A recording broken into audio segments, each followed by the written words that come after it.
Hey guys, I want to talk today a little bit more about the topic of the higher self because I think it's a really, really important concept to understand. And I just realized in a lot of these these little talks that I'm making, I'm going to sound like a broken record, and I'm going to repeat myself over and over and over because the structure of reality is actually quite simple. It's very, very simple. It just manifests in an infinitely complex way. But the basic ideas are extremely, extremely simple. There is one source consciousness, and it fragments itself into infinite pieces, infinite facets across infinite realities, infinite universes. I mean, who knows what's going on? But that's the basic structure. That's it. I mean, once you understand that, you've basically got it. There's one source consciousness, and it's going through infinite paths to experience itself. The manifestation of that, though, is infinitely complex. That's probably another word I'm going to say over and over and over. And it's a word that it has meaning, but the meaning is actually a lot more subtle. When you think infinite, you think everything must be included. But the reality is that you can have something that's infinite and that doesn't include that it misses very many, many, many things. I mean, think about even numbers. The even numbers, the number of even numbers is infinite, but there's no odd number in them. You never see the number 5 or the number 7 among the even numbers. So infinity does not mean all-encompassing necessarily. But when you think about the source consciousness, it's like a different level of infinity, some sort of different category of infinity. But what it is exploring is something that's just completely unimaginable. It's something that's just beyond all comprehension to us. So the manifestation of this process that we can be aware of as finite, individuated beings is we see a hierarchical structure. So as the source consciousness fragments itself, it's essentially creating layers and layers and layers. In reality, everything is a continuum and there is no separation. But it's almost impossible for us to think really in those terms. And so we classify things and we give things names and labels. It just helps our minds to process things. So if you think about the different levels of the hierarchy, some of those levels are going to be closer to the source consciousness, and some of them are going to be further down. Right now, we happen to be far down. We're pretty far removed from the source consciousness. But that's not a bad thing. That doesn't mean that you're being punished. It's just part of the learning process. So as consciousness splits off from the source, so one small encapsulation, one small individuated piece of consciousness splits off, a lot of times it's going to start at the very bottom because it's an interesting path. And then you grow back up through, up through the layers, up through the levels, back to the source.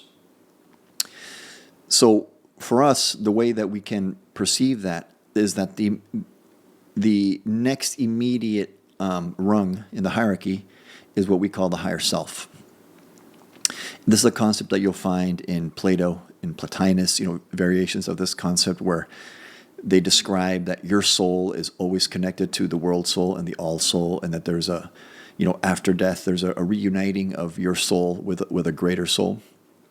You'll see this in things like, the raw material, which I highly, highly recommend. I think now they call it the law of one, and it's, I think it's combined into, this was 5 books, and I think it's 2 books. And then really recommend Zeta Interviews. But you'll also see it in classic works like Seth material, which is super interesting. And really, you'll find this all over the place. This is not, a groundbreaking subject, but it's something that I find it's just kind of far removed from the way that we think, especially in day-to-day life. We tend to think that there's us and then God, basically, that there's not much in between. But, in the Christian tradition, there's always been a recognition of a hierarchy in between us and, the ultimate, divine being, the ultimate divine mind. Many other traditions have the same concept. The Buddhists have a similar concept. It's just something I think that, or maybe it's just me, I just kind of tend to forget about it. But the higher self is, I think, a really, really important concept because the basic idea, the basic reality is that you are right now just one facet of yourself. And that your higher self is closer to your your true self, your true being. So in the Zeta interviews, the Zetas describe this using the metaphor of threads.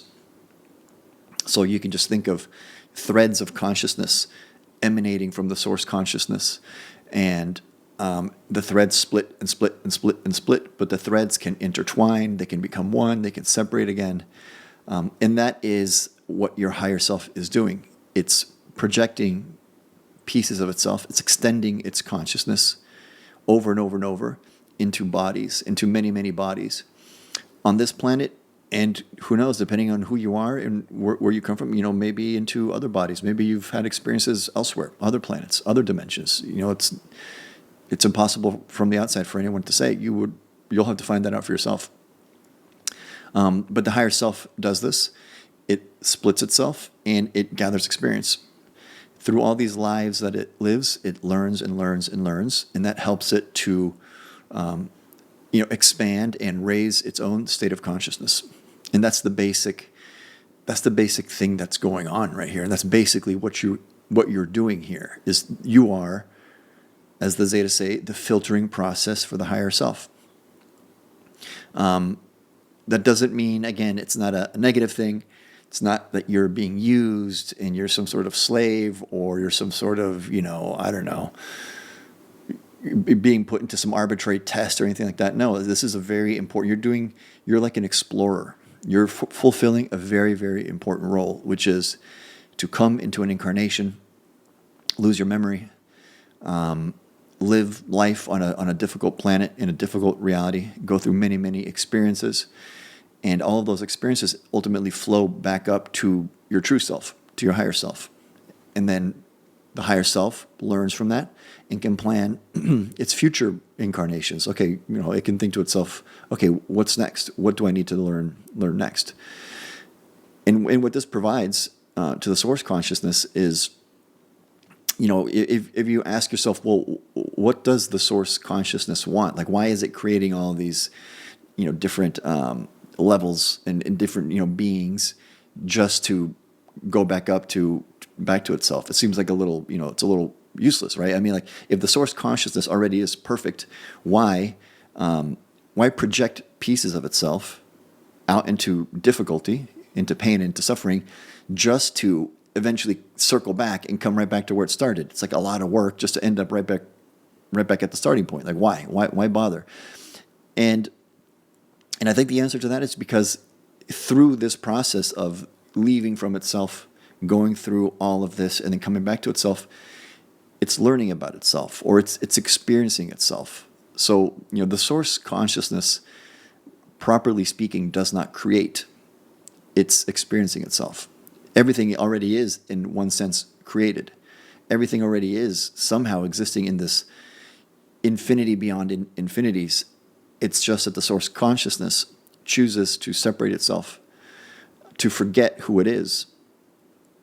It purposely reduces its own memory, its own abilities, its own power, because that then gives it an interesting perspective on itself.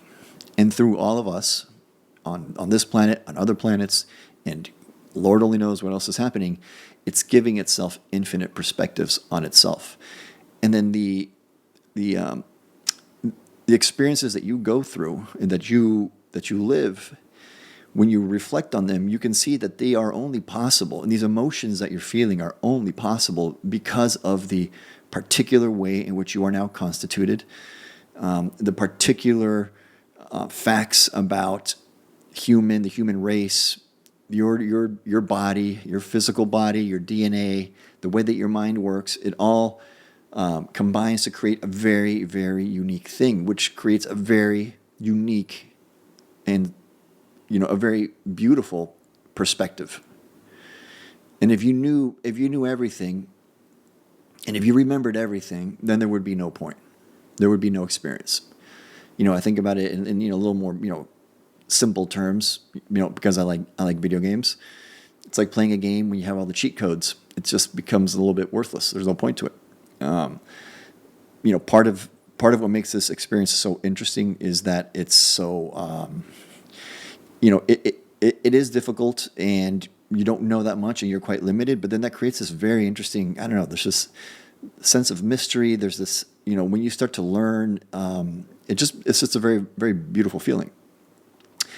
And all of this is basically the source consciousness experiencing itself through infinite perspectives. And that's why I think it's important to keep in mind that, whatever we can see here ourselves on this planet, and maybe, civilizations that are near us, and there's a whole bunch that are close to us, even as much as we develop and we learn about that and we become very, very, advanced, let's say, we have no clue what else is out there. This is just one set of possibilities. All we are really aware of in any kind of concrete way, and not that concrete, is the source consciousness exploring the possibilities of the humanoid form. It's doing that through us. It's doing that through other races. But there's other things out there. There's other forms, other modes of being, which are completely different to what we are right now. Types of physicality completely different to what we experience here in this galaxy, in this solar system. There are dimensions that are, who knows? Who knows what's out there? So always, I think it's good to always keep that in mind, is that even when we construct these, more and more subtle understandings of the true nature of reality, we're still almost always looking at things from the humanoid form, from this perspective of growth and spiritual growth, which is true, but it's only true for us. What else is going on out there?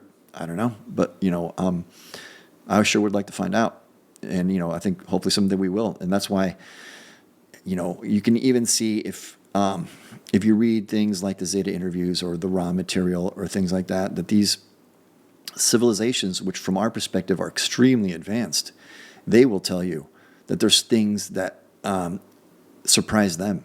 They encounter things which, boggle the imagination for them, and that they know that there are levels above which they can't see and they can't reach. So for them, there's a mystery. So I think that this process of learning and growth, I don't know, how far does it go? I don't know. You get back to, well, what does infinity really mean? Does it just keep going and going and going? Maybe. I don't know. It certainly goes for a very long ways.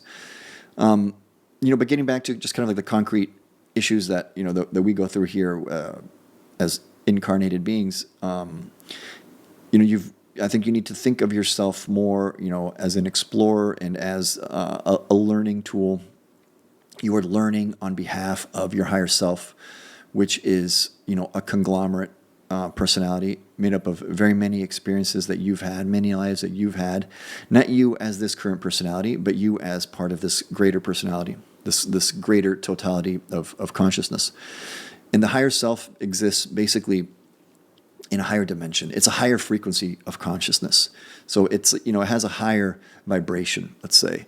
And so that's why it can project itself into physical reality. And for it, this physical world is a fantastic learning environment. It's a fantastic place to experience. But when you come, here's where we can start to see kind of the difficulties that, that the higher self and the human race is going through. When it projects itself and it becomes you are an independent being. You're connected to your higher self, but you still have free will. So the higher self doesn't know what you're going to do. And it doesn't want to interfere in your learning because that's its learning. So it's a little bit like it wants to see, okay, what am I going to do when I limit myself and I still have free will? What kind of a person am I going to become? Am I really going to remember? Am I going to do what I should do, or am I going to go off the rails and become some sort of lunatic? It doesn't know, and you're the experiment in a sense. But for the higher self, that's all interesting. That's all experience. There are no mistakes. All experience is useful in some degree. So what you provide in matter is the ability for the higher self to reflect itself in matter, because the state that it exists in is just something different. It's just something that's a little bit, to me, kind of incomprehensible. But physical matter is it gives it this possibility of, because of the limitations that it undergoes of learning and of experiencing a different possibility. I think all of this basically is to help the higher self become a more responsible form of consciousness, because it and you have the ability to create. Being a facet of the source consciousness means that you also are a creator. And the higher up in the hierarchy of consciousness you go, the higher, the greater your power to create.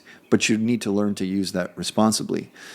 So part of what is going on here, and part of what you're actually learning and experiencing in what you could call spiritual growth, it's not like learning new things and now you know more and so now you're better or something. It's that through your learning you become responsible. You become a more mature entity, and you start to use your new knowledge and your new understanding, in a better way. And that will be reflected in the way that you act. That is why when, if you see anyone that's reaching higher levels of consciousness, you can see it in the way that they behave. We all see it in, the stories of saints, that a higher state of consciousness is this state of expressing unconditional love, which is what you would want from a very powerful, being. You'd want it to have a lot of unconditional love, or else you might have, you might have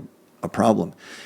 That's basically, I think, what we're learning is, if you want to move up the hierarchy and get closer and closer to the unity, to the one source consciousness, you need to mature as an individuated encapsulation of consciousness. And so you do that through all these experiences. This planet, other planets, other realities, whatever the case may be. There's going to be a lot that you're going to go through. Who knows how many you've already had, and who knows how many more you're going to have. So the way that the higher self will manifest to you in your life here while you're incarnate is going to be very, very subtle. You can't force your higher self to reveal itself to you. It may leave you alone entirely, and you barely ever even notice. You may notice things in dreams. You may start to develop an intuition, and if you start turning inward and you start to really focus on your inner mind, and you start to manage your thoughts, manage your behavior, become more of a good person, the higher self will see that, and it will see that you're working, that you're working towards what it wants as well, what you should be working towards. If you learn to start meditating, and you basically learn to start listening, internally, and listening to yourself, you will start to pay more attention to your intuition. Your intuition is a connection to your higher self. That's kind of what comes through the subconsciousness. It's not just random processing in your brain and chemicals bouncing around inside your brain. Your intuition is the way that the higher self will present things to you while you are incarnate, but it's up to you to accept or reject them, and it's up to you to either act on them or not. It will not interfere in your learning unless maybe sometimes it has a good reason, but generally you are the filtering process. You go and you learn the lessons, and then at the end, after you transition and after you die, then the higher self will reabsorb, reunite with you, and take the experiences that are useful to it, that are useful to you. And maybe many of the experiences you have here are can be cast aside because they were just transient and not that important, but some of them will be very important. So I think it's it's important that you need to kind of view, I think, your higher self as it's part of you, but it's also, in a sense, a bit of a external being. It's not really external, but it certainly may present itself as external to you. So maybe if you have an experience where guides come to you, and you might think that those guides are external beings, it's your guardian angel, that could be your higher self, and it's presenting itself to you in a way that you will accept and understand, because it understands your thinking intimately, because it's connected to you at all times. But you cannot force your higher self to do anything that it doesn't want to do, and you cannot force it to reveal itself. That's why I'm personally, opposed to things like psychedelic drugs, I know I understand a lot of people like it, and it's very trendy right now. It appears, and people think that if you take this chemical, it's like a key to unlocking the secrets of the universe. That's not true, because all you can do when you take psychedelic drugs is strip away your local consciousness. That's it. That's all you can do. You cannot force the higher self to reveal itself. And there's dangers with stripping away your local consciousness and losing control. Yeah, you're going to see things, but what are you really doing? You're probably just flying around uncontrolled in the astral, and now you're exposed. And there's other beings out there, there's other entities out there that are quite nasty. And your higher self may allow you to have a negative experience because maybe that's a good lesson for you.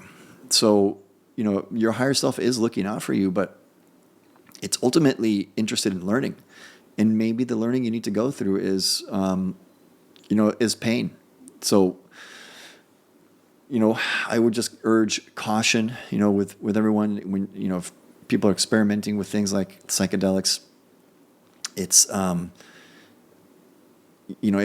a good idea in my opinion. And I think typically it's going to backfire. And if you need that, because you need to prove to yourself that there's something like, that other dimensions exist, or there's more than just this physical reality. There's ways of doing that without using drugs. You don't need a chemical.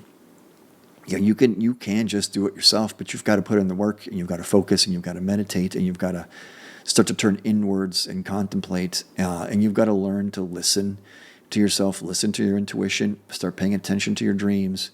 There's a lot of very practical techniques. You can start training in remote viewing. There's a lot of things that you can do to gain insight into this other facet, this other layer of reality that aren't using psychedelics or things like that. Because there are no cheat codes in life. There are cheat codes in video games, but not in life. Ultimately, you've just got to do the hard work yourself. So. Ultimately, I think if you kind of look at, okay, so what is, the higher self doing with you? You're here to learn. You're the filtering process. It's guiding you. You should, in the raw material, they describe the higher self as a higher level of consciousness that's essentially it's separated from you only in time. And time is a very, tricky subject, and it's let's not get into, what time really is, and is time real? In a sense, it's real. There is a sense in which time is real.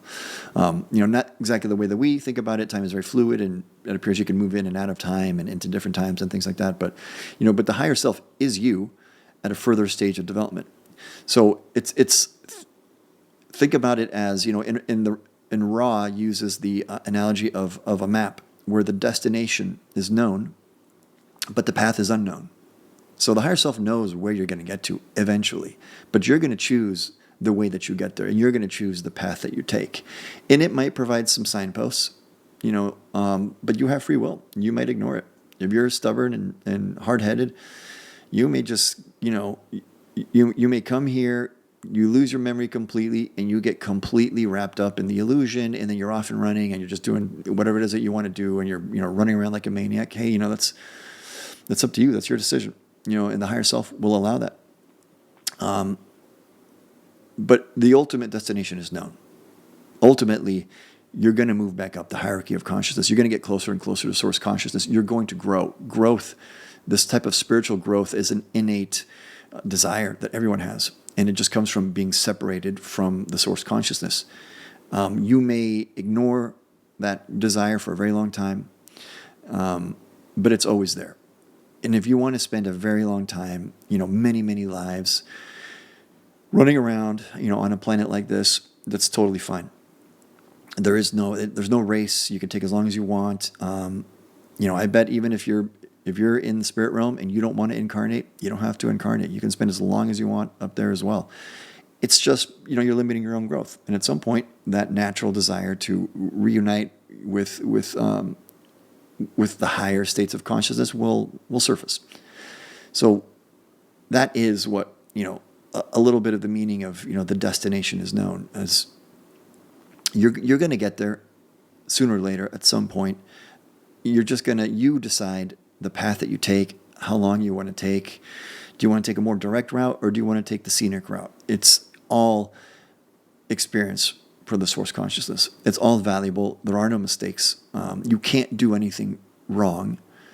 You can just create more difficulties for yourself, more pain, more suffering maybe, or you could just, spend more time exploring little corners, little nooks and crannies of the infinite creation, if that's what you want to do.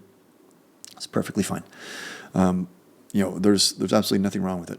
But, I do think I think that there's a lot of us that are, I don't know, maybe we've already had a lot of lives.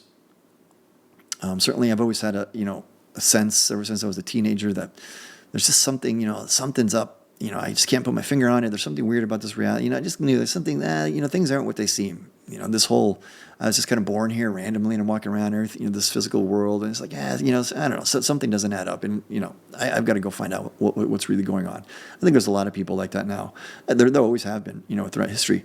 But I think that now we're seeing more of a mass awakening on the planet. And that's partially because, the human race is getting ready to move to another era of its development where we have, we're starting to form the collective consciousness of the human race. And I think many of us are ready to not lose that connection to the higher self when we incarnate, because that's not always required. There's going to be a point for each individual. And then as the race develops, for more and more people within that race, that you've learned all you really need to learn from losing that connection to higher self. Okay, so now you can incarnate and retain that connection, retain some of that knowledge, because there's more things to do. There's other experiences to have and other ways to grow, and now we're ready for that.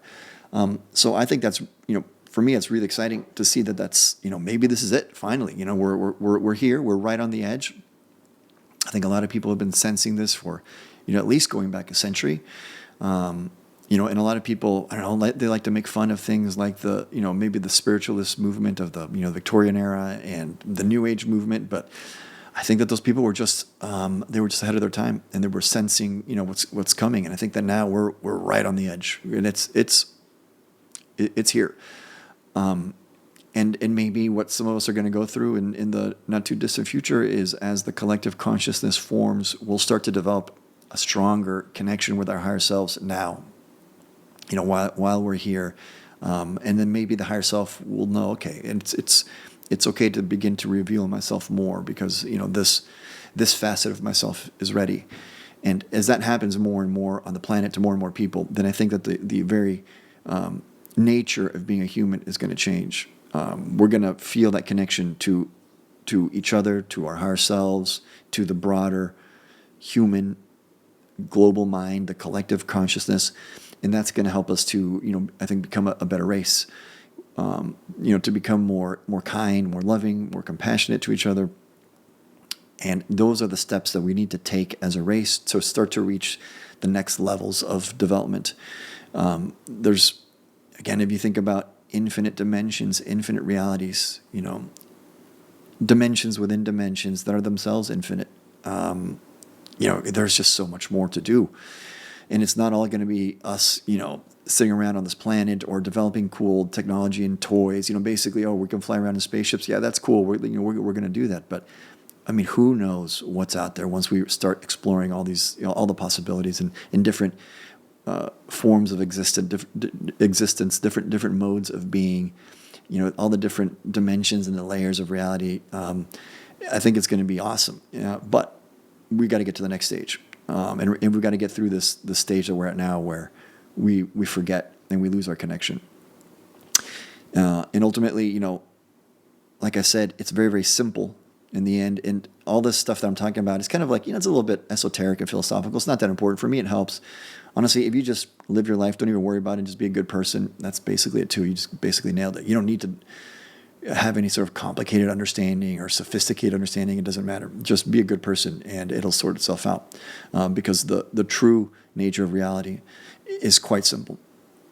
It's very, very simple. There's the source consciousness, which is basically love, and it goes out from itself, experiences itself, and comes back to itself. And that's it. That's all there is. But that, there's a lot behind those words. There's, infinities and infinities behind that, and infinite experiences possible. And I'm pretty excited, because I think that we're going to finally really start we're going to start doing it, and it's going to happen this century. It's going to start happening real soon. So that's it for today. If you guys have any questions, please drop any comments down below. Always love to hear from you. Always happy to talk. Thanks, everyone.